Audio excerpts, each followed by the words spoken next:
Mi nombre es Ana Mendoza, cursante de la asignatura electiva de Derecho Procesal Especial LON. Y en esta oportunidad les voy a hablar sobre la adopción. A manera de introducción, tenemos que la adopción es una institución de protección amparada en la Convención sobre los Derechos del Niño, la Constitución de la República Bolivariana de Venezuela y la Ley Orgánica para la Protección de Niños, Niñas y Adolescentes. Tenemos en Venezuela que a raíz de la crisis económica que estamos atravesando, se han presentado dos situaciones a nivel social. Una, que ha crecido el número de niños, niñas y adolescentes en calidad de adoptabilidad. Y otra, que a pesar de esa crisis, todavía existen personas interesadas en adoptar. Podemos decir entonces que en materia de adopción en Venezuela las cosas están cambiando o han ido variando. Con respecto al concepto, tenemos el artículo 406 de la LONNA, establece que la adopción es una institución de protección que tiene por objeto proveer al niño, niña y adolescente apto para ser adoptado o adoptada de una familia sustituta, permanente y adecuada. Por el otro lado tenemos los tipos de adopción. Tenemos la adopción nacional, la adopción internacional, adopción individual y la adopción conjunta. La adopción nacional es la que se lleva a cabo por solicitantes que viven en el mismo país donde reside el niño, niña o adolescente a adoptar.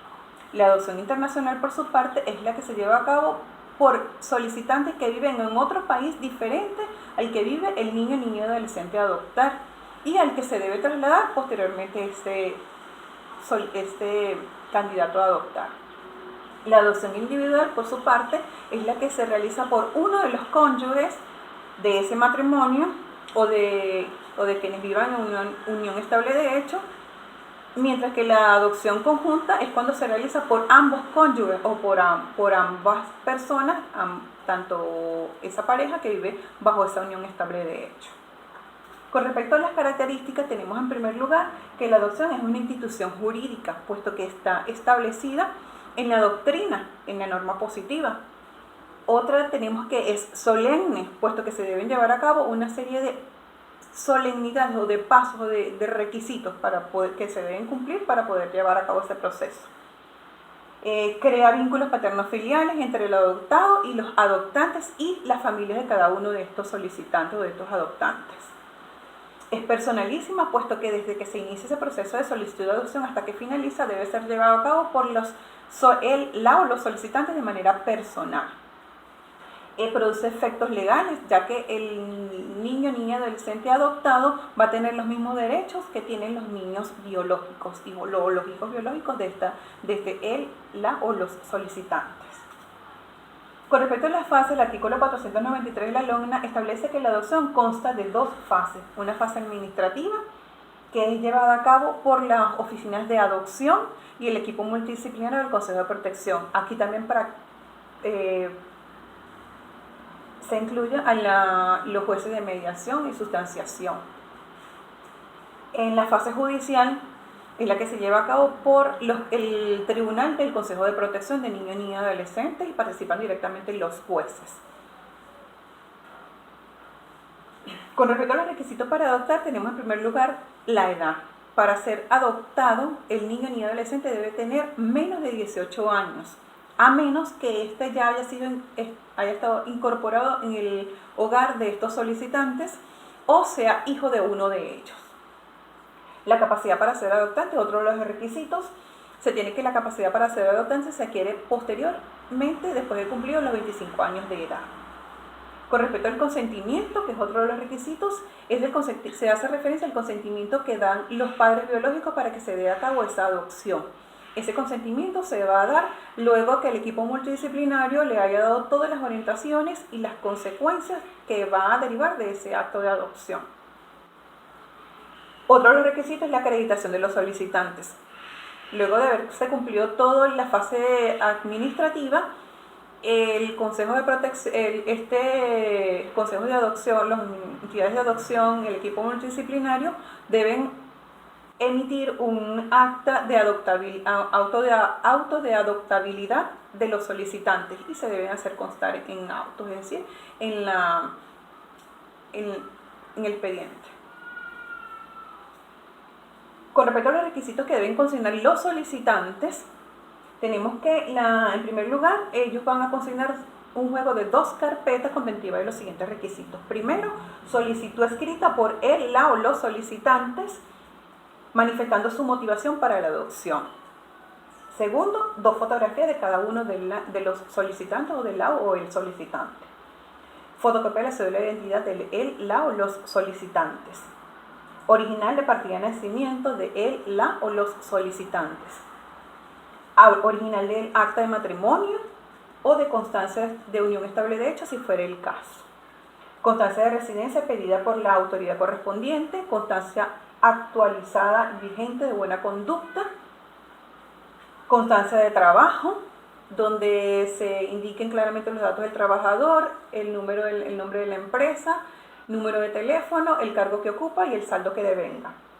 2 referencias personales con los datos contentivos de quienes la otorgan y sus números telefónicos y direcciones. Sentencia de divorcio si fuera el caso de que uno de los solicitantes haya estado casado anteriormente, y el informe médico de él, la o los solicitantes con sus respectivos exámenes de rutina. Con respecto al procedimiento, tenemos que este procedimiento se inicia con la solicitud de adopción, ya sea de manera oral o de manera escrita por él, la o los solicitantes. Posteriormente se da un asesoramiento para los progenitores. Este asesoramiento, como dije anteriormente, se le debe dejar claramente, el equipo multidisciplinario le debe dejar claramente a estos progenitores sobre las consecuencias que se derivan de la adopción. Y se debe hacer constar en autos. Se da posteriormente un informe también sobre la actitud para adoptar de los solicitantes, lo que se llama un acto de adoptabilidad, que también se debe hacer constar en autos. Posteriormente a ello se da el emparentamiento, que ese emparentamiento va a estar referido a que entre los solicitantes o entre las parejas que han solicitado adopción ante las entidades de adopción, es decir, ante el IDENA, entre ellos, se va a solicitar o se va a estudiar cuál de ellas reúne los mejores requisitos o se reúne las mejores características para congeniar con ese niño ni adolescente a adoptar. Finalizada esta fase, con esta fase se finaliza la fase administrativa y se inicia entonces el periodo de prueba, donde se coloca al niño ni adolescente en el lugar de estos solicitantes por un periodo de 30 días. Y con esta fase se da inicio a la fase judicial. En esta fase se presenta entonces, posteriormente a ese inicio, se presenta entonces la solicitud de adopción ante el juez de juicio. Cumplidos posteriormente este periodo de prueba, incorporados los informes de seguimiento que se le han realizado por parte del equipo multidisciplinario y el personal de la entidad de adopción a esos solicitantes y al niño ni adolescente a adoptar, consignadas también las evaluaciones ante el juez, hará un estudio respectivo de todos estos actos y posteriormente fijará la audiencia de juicio, donde dictará el decreto de adopción. Es hacer destacar que ese decreto de adopción o esa decisión, según el artículo 503, tiene apelación de anulación y tiene casación. Este decreto de adopción debe ser notificado, o debe notificar al registro principal del lugar donde residen los solicitantes y donde reside el niño, para que se haga constar en los libros respectivos, así como una nueva inscripción en los libros respectivos de registro.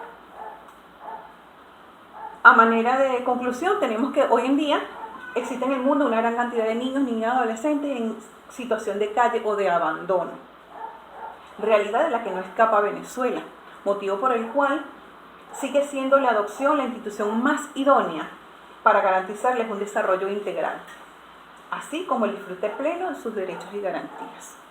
Buenas tardes.